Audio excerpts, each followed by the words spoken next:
I was quite certain it wasn't even going to get up. It's got a clip on something.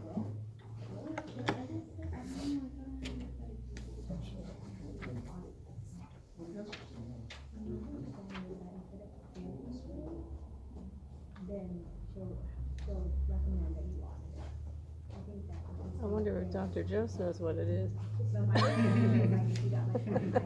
Did anyone not get a piece of paper? Did anyone not get a piece of paper? I did grab a piece of paper. Oh, are you the missing paper? Feel free to observe that. We're gonna. Yeah, if you know what it is, don't say it out loud.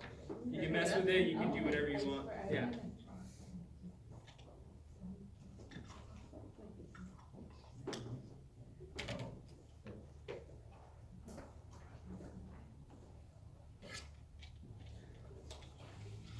All right. What are some things you observed? It says tri-lens. Where? You have to open up the little thing. Yes. Okay, so you take one of these off. It says tri-lens. Uh-huh. Okay, so it has some writing on it. And this comes off. What else? It swivels. It looks like it clips onto something. Looks like it, yeah, like it clips onto something. Mm-hmm. Okay. Or like you can, It seems like it's meant to hold something else, Okay, meant to hold something else. like maybe a lens. Okay. What color is it? Black. Silver. Has a silver lining, right? Has grooves right here. Yeah. All three of these come off. Does anyone notice that there's some little things that, Pins. yeah, they move? Anything else? There's that little thing with the, you can stick your finger in and pull it out. What are you talking about? Release. Oh, the pin. This right release. here. Did you try it? Well, I just pulled it, but I didn't know. So there's a pin. This pops off. Oh. Didn't want to break it. Okay. Yeah, it looks expensive. Looks expensive. Yeah. Okay. Now that we have it off, we notice there's some screws in here. Huh. It's like a little horseshoe. This can slide in, slide out. Looks like it has a specific purpose that's Okay. very handy. Has a specific purpose. Yeah, you bought it for a particular purpose. Okay, cool. There's also writing on the front. Cool. Anything else? Made for Sony. It's made for Sony. How'd you get that? Oh, it's in the thing where you open up the little thing. Ah, for Sony. Cool. Good. So part of observing is just trying to figure out as much as we can. So what is this? What is this for? Some We're just for a camera. Like a lens of For a some camera, sort? for a lens. hold several lenses. Yeah, Clips on. exactly. Awesome. So I'm a photographer, and my belt goes through here, and I can hold 3 lenses. That was my guess. Wow. That's And so we amazing. came to that, unless you work with cameras, you came to that by observing it, right? You're like, okay, messing with it, figured out it said for Sony in there, tri-lens holder. And so today we're going to be doing a lot of observing, because we can learn a lot just from observing. Now, when we are observing, it's important that we're not inferring anything, we're not making any assumptions. Like, it would be bad if as soon as we pick that up, we're like, okay, this is a tool used for this. Like, what we want to avoid that as much as possible. We want to say, okay, we know that this is plastic, it's hard, it's black, it has silver lining, it has some ridges, and so we want to observe as much as possible. So with that, we're going to be looking at John chapter 1. And if you want, I'm going to have it up here. If you want to open your Bible, you're welcome to. I just figured if we have one text that we're all sort of a part of, then it makes it easier for us, and we're not having to look at different words and then we get sidetracked, things like that. But what we're going to do is we're going through John chapter 1, verses 1 through 18. And we're just going to observe as much as possible, and we're going to break it into sections to make it as easy as possible. Because if we were to just read this text 1 through 18, it can be you can get lost really quickly. And so what we're doing as we're observing, we're trying to follow the author's logic here. And we're trying to follow what it is that this rabbit hole that he's guiding us through and then brings us out at the end. And so I'm going to have some people do some reading, and then we're going to just observe. So would you be our first reader? And just so you know, I'm terrible with names. I'm going to probably point and say you. I'll probably ask a name like 3 times. But would you go ahead and read for us? In the beginning was the Word, and the Word was with God, and the Word was God. He was in the beginning with God. Cool. So the author's John, and what is John echoing when he begins his gospel like this? Have we heard this before? In the beginning? Mm-hmm. Where? Genesis. In the beginning, God created the heavens and the earth. And we see it here in his gospel, in the beginning. Now, what does this verse tell us? So we have something here. We have something called the Word. I'm going to write this down for us. Word. What do we know about this Word? Could represent Jesus. Is that what it says? I know hard enough passage, but yeah. It's a he. Yeah. We're observing here. We're observing. The word is a he. Capital W. Okay. Ooh, yeah. What else do we know from these verses? He. It says he was in the beginning. So it shifts. Yeah. John shifts and he goes from word To he. to he. Do you think Referencing. that's part of? Yeah, because it's referencing word. The word okay. was God. He was in the beginning. So, person. What else? What else do we know? The Word was with God. With God. So, Yes. separate, right? Was with God. Yes, was together. Was with. Okay. Yeah, it seems plural, kind of. And says the Word was God. Okay. So interesting, we have separate and then yet is. Mhm. Okay. Anything else? It was there at the beginning. There at the beginning.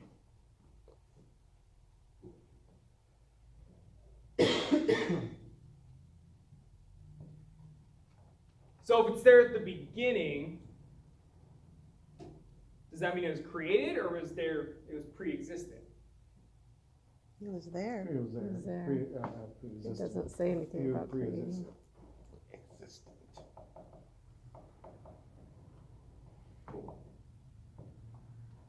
Anything else?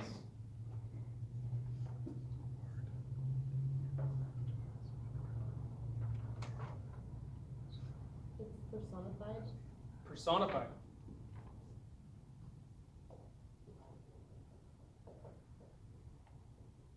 Oh, you guys already said that. It's cool. I'll put it. You're fine. Awesome. Good. Let's go to the next little cluster. Can you get a reader? All things were made through him, and without him was not anything made that was made. In him was life, and the life was the light of men. The light shined in darkness, and the darkness had not overcome it. What else can we observe from this? All things made through him, Through who? Through the word. through the Word. Okay. Help me, how are we going to put words to that? Other than just taking that and put it here. How can we? We can say, Source. Source?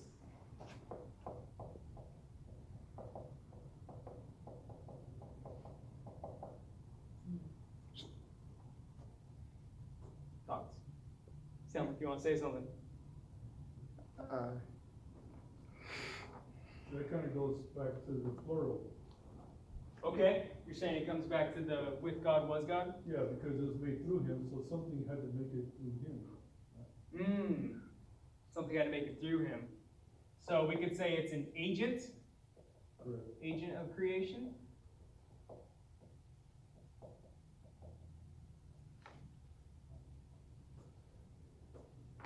Anything else? We can do without him, nothing was made, that was made. So all of creation is responsible. Yes, Through him. he's, yeah. Okay. He's the light. I'm gonna use, Was life. 'cause that one's big, right? It's big. Light and life. Yeah, I was gonna say, Yes, let's life. look at that really quick. Mhm. The life was In the him light, was In him was life, life. and the life was that the light light of men. was the light. So, In him, so in the word was life.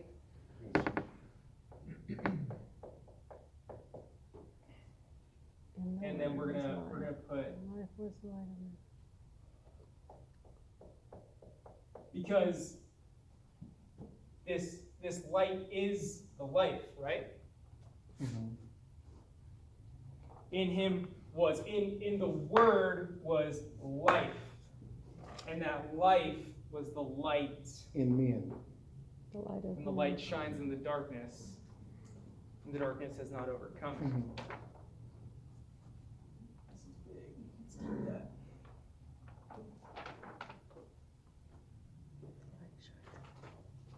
Okay, let's, unless there's another observation. Anything else? I don't want to rush us. No, we're good. I have a lot of time to fill. Another reader? There was a man sent from God, whose name was John. He came as a witness to bear witness about the light, that all might believe through him. He was not the light, but came to bear witness about the light. Can anyone guess who this John is? Is it the author? Yeah. Oh, no. No, John the Baptist. John the Baptist.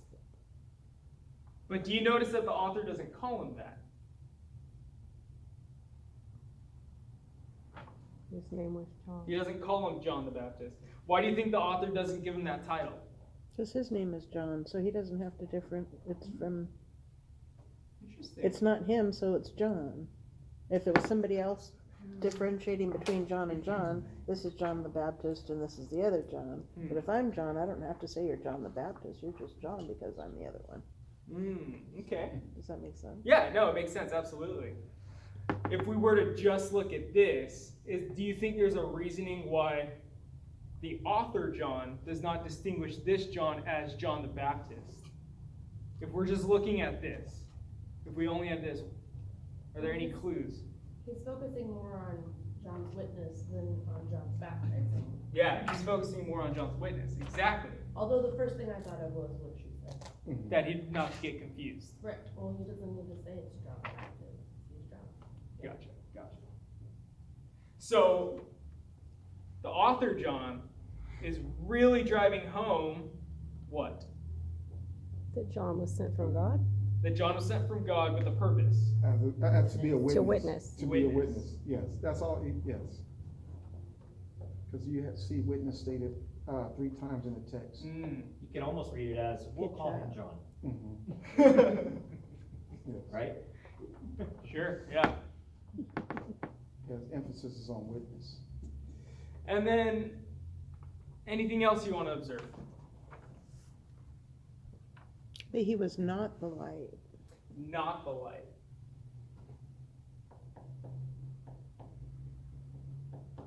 He makes that real clear, right? Distinguish. That all might believe through him. I'm sorry? I was just looking at that all might believe through him. Is there Came anything as there? a witness to bear witness about the light that all might believe through him. The him is John, right? Or is the him? That all might believe through him? I think it's focusing on the witness of John. Yeah, so like he would be the Who's- witness and cause other to believe through his witness. Mm-hmm. Right, okay. No, you hit. I'm just gonna say it. So, so he's coming to witness, and the purpose of his witness is that people might What believe believe. on Yeah. Jesus, yeah, okay. Yeah. So there's this desire for people to believe. Believe. Cool. Anything else?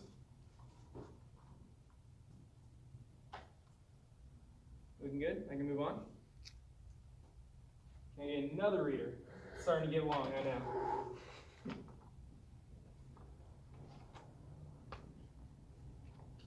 Go. The true light, which gives light to everyone, was coming into the world.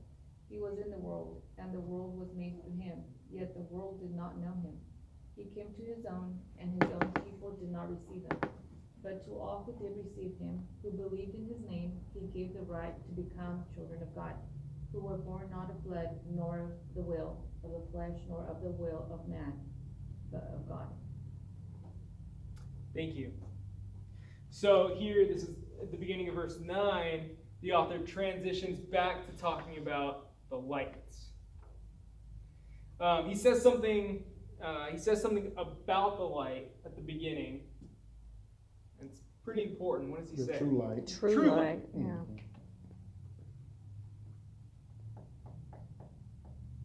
Interesting. True light. Which gives light to everyone. Say that again. Which gives light to everyone. So it's not just for a select group. And it was coming Not at into the all. world. Yeah, and it was coming into the world, yeah.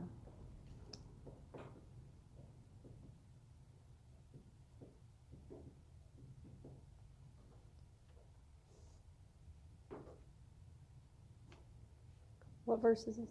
9? Yeah, 9 through 13. That's It's what we're at. interesting how the first sentence, it's talking about the future.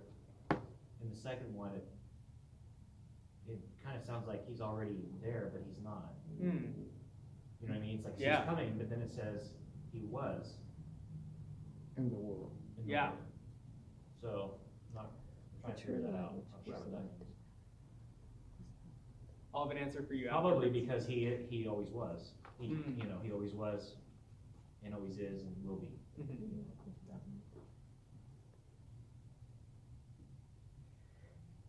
So remember verses 1 and 2, how there's this, well, I don't want to say it, but do you notice any similarities between 1 and 2 and 9 and 10? I should have put the verse numbers up here.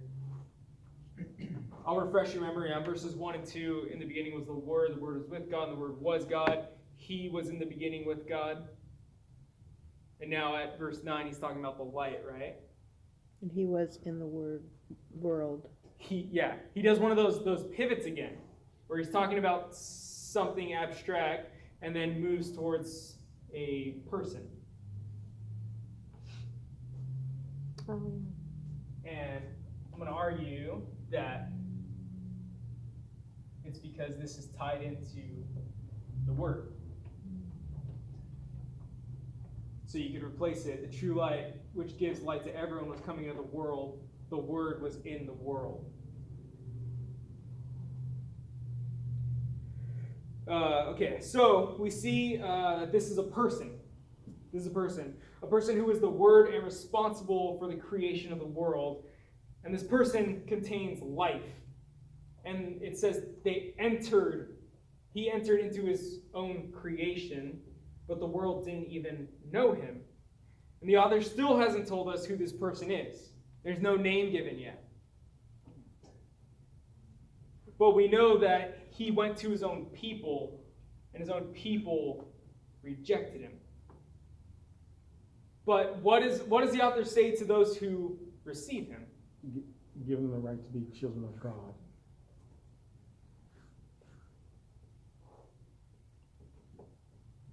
Adoption, right? Yes. They're adopted into God's family. So, but what do you think it means to receive him? not reject him and believe, because his own people rejected him, but all who receive him, so You're working it. You're almost there. So, talking about him, and that's what we talked about in the initial, opening, was believing in the word. Mm. and Recognize receiving him. As the word. And I'm so bad, I interrupt. yeah, all the you're all working there. time. What was John's purpose? John came to bear witness so that They would believe. they would believe. So they're, They would believe. yeah. So there's this connection with believing and receiving. I before E except after C. Could it mean to recognize? Because in order to believe, they're gonna have to recognize who he is. Sure, but I think it's beyond that, right? It's beyond recognition, Mhm. and we can get into what it means to believe a little later. But it's beyond recognition. Okay. All right, we got I think one more section to observe, and then we'll move forward. Okay, one last reader. And the Word became flesh and dwelt among us, and we have seen his glory, glory as of the only Son from the Father, full of grace and truth. John bore witness about him and cried out, This was he of whom I said, He who comes after me ranks before me, because he was before me. For from his fullness we have all received grace upon grace. For the law was given through Moses, grace and truth came through Jesus Christ. No one has ever seen God, the only God, who is at the Father's side. He has made him known. My apologies. That's supposed to say grace. Grace and truth.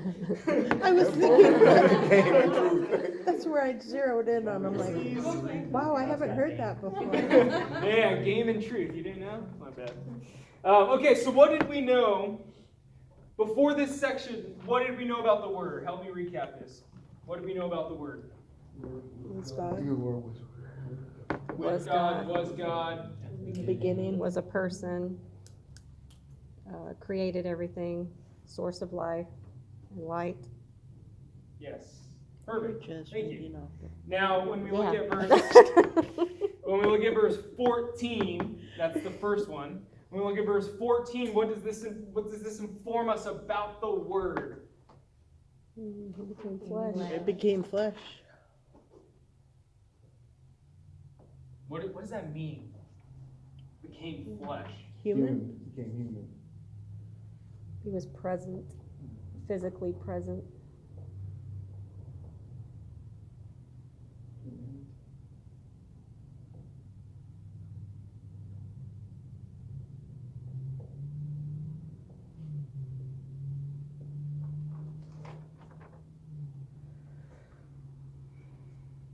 Okay.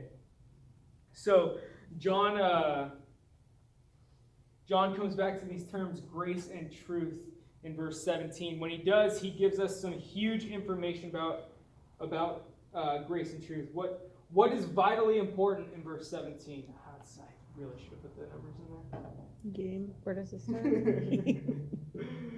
I'm guessing this is the start of 17. From his fullness. For from his fullness.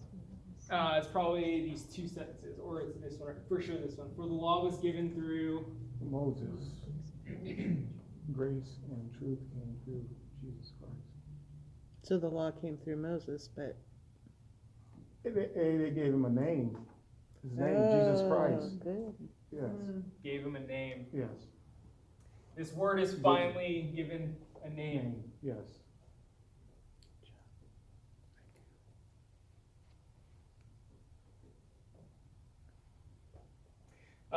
The Israelites saw the law as a gift. As a gift. That gift came through Moses. And now we have this new gift of grace and truth. And that has come through the eternal Word, who is Jesus Christ. Yes. Messiah. It's so easy. If we had just read this verse 1 to verse 18, it would have been so easy to just pass over that. Oh, yeah, we know.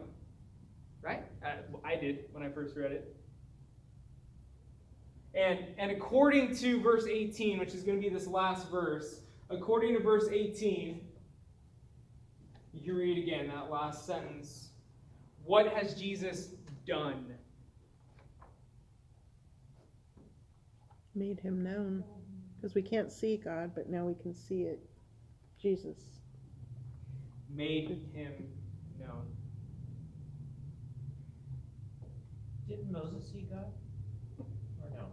He was put in the cleft or the crack of a rock, and he was told, I'm gonna pass by, and after I pass by, you can see my back as I'm walking away. So this eternal word makes God known. So we learned a lot about who Jesus is. Okay, this is where we're gonna have to get a little interactive. Okay,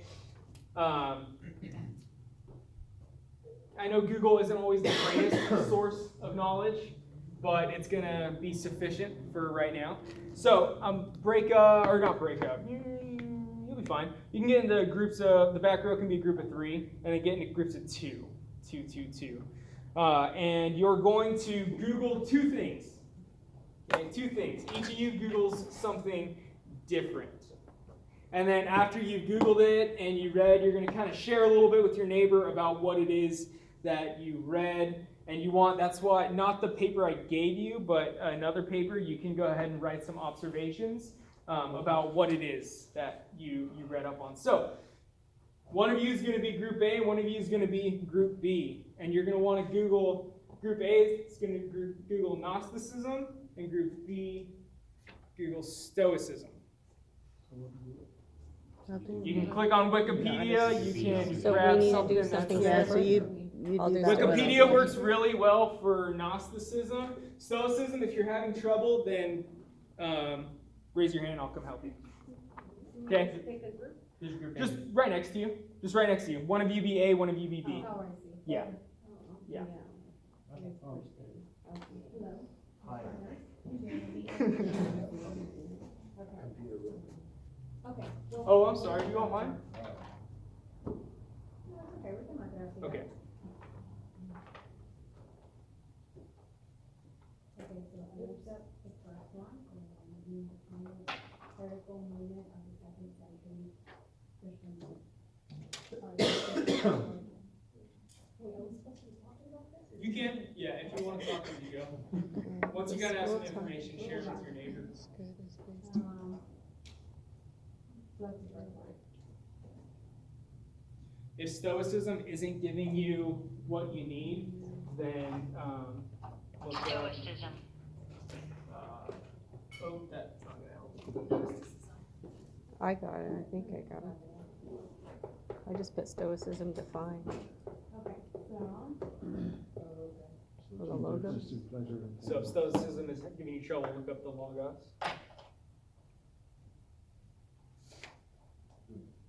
This thing about the world created by us and divinity means that, or is connected to the idea that physical things are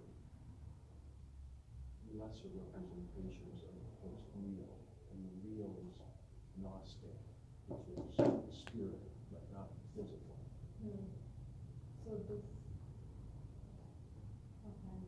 So the idea would be that John wanted to pick against that, to say that the word really is like. You can just compare it with logos, because it talks about stuff like that. It's not recording. The physical world is less than the spiritual. Going? Oh, the word.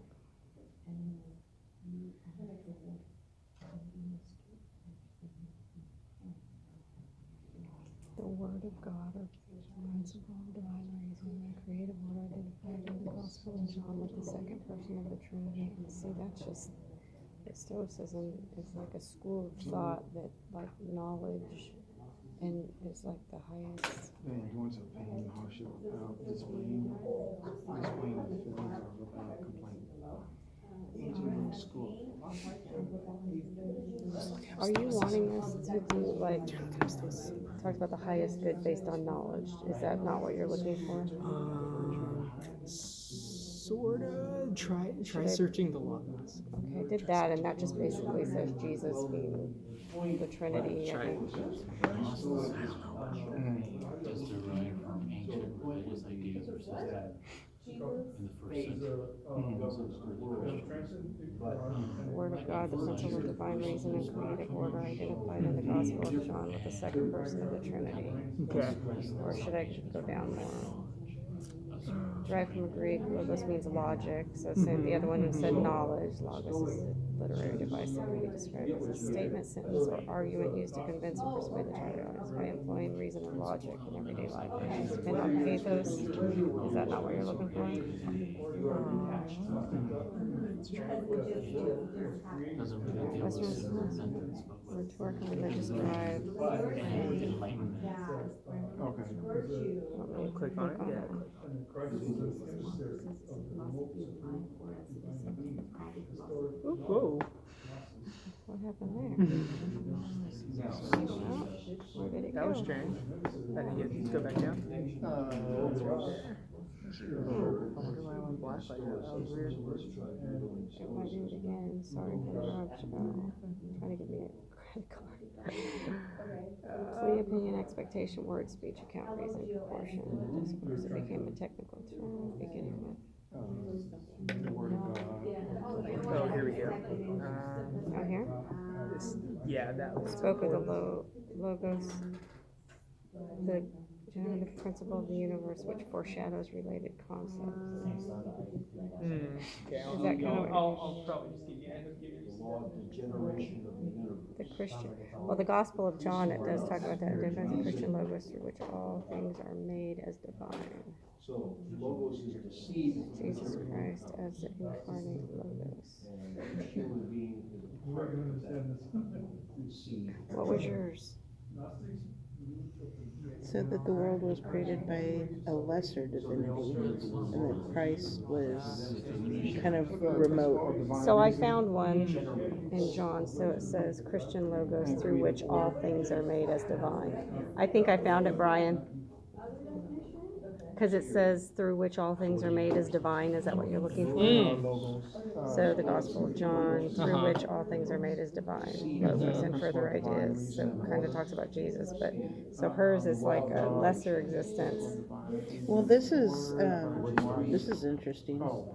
It's That God didn't set out to create it, but His divine essence went out. It's from the Greek. Huh. It doesn't give you Greek.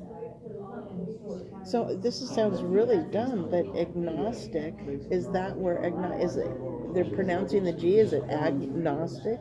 Agnostic would Or be. is it a totally different word and it just looks? Gnosticism is going to be more of a philosophy, a school of philosophy. To be agnostic would be you're not sure if there's a God, or you Right, don't really care. right. So it's not that's what I was just, it's like it's not pronounced that way, but I thought, Through which all things were made. So there has to be a God in Stoicism. I think.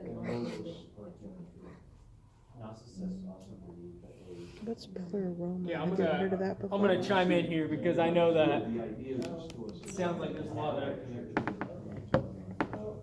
problems.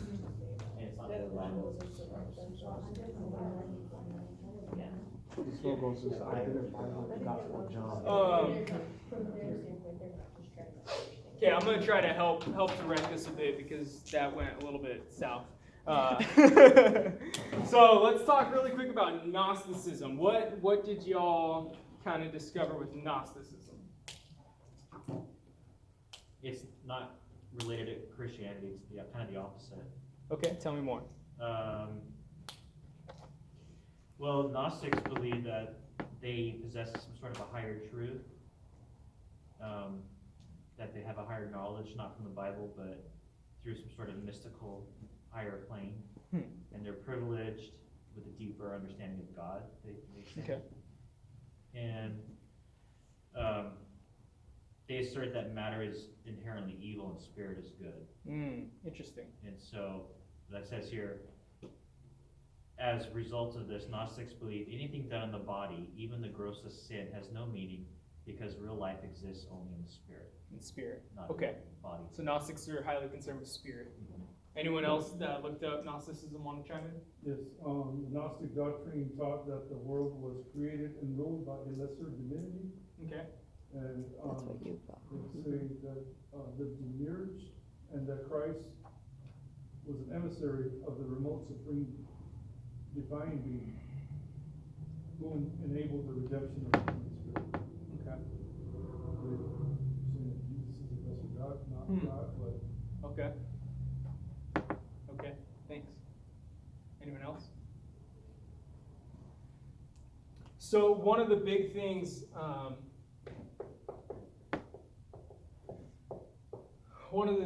with Gnosticism, like you, I'm sorry, remind me your name. Ryan was saying it is highly spiritualized, and it deals a lot with inner light.